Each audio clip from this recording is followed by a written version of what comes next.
নমস্কাৰ সকলোকে কাতি বিহুৰ শুভেচ্ছা জনাইছোঁ মোৰ ফালৰ পৰা। আৰু মই আজিৰ দিনটোতো মই এটা কথাই ক'ম, আমাক জাষ্টিক লাগে, আমাক জুবিনদাৰ ন্যায় লাগে অতি সোনকালতে, আৰু যাতে দুখীয়া সোনকালতে শাস্তি পায় তাৰে কামনা কৰিছোঁ। আৰু ক'ম আজিৰ দিনটো মোৰ ক'বলৈ এইটোৱে কথা আছিলে। এতিয়া পথাৰতো গ'লোঁ, পথাৰত যাই আহিলোঁ। এতিয়া যাই আছোঁ মন্দিৰত, আৰু মন্দিৰতো আমি যাই কিনে ধুনীয়াকৈ সেৱা কৰিলোঁ, ভগৱানৰ ওচৰত প্ৰাৰ্থনা কৰিছোঁ এইটোৱে যাতে সোনকালতে ন্যায় পায়, আমাক ন্যায় লাগে, জাষ্টিক লাগে। সকলোৱে ভাবক এই কথাটোকে, মোৰ তাৰে কামনা কৰিছোঁ আৰু সকলোবোৰ ভালে থাকক।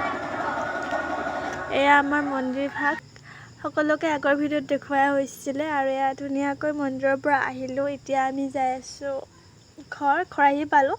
ঘৰ আহি পাই এতিয়া আমি খুৰীহঁতৰ ঘৰত প্ৰসাদ খাবলৈ মাতিছিল। কিবা এটা কথা কৈছিল দেই, সেইটো কথাত হাঁহি আছিলোঁ মই। আজিৰ ভিডিঅ'টো ইমানেই আছিল, ভাল পালে লাইক এটা কৰিব।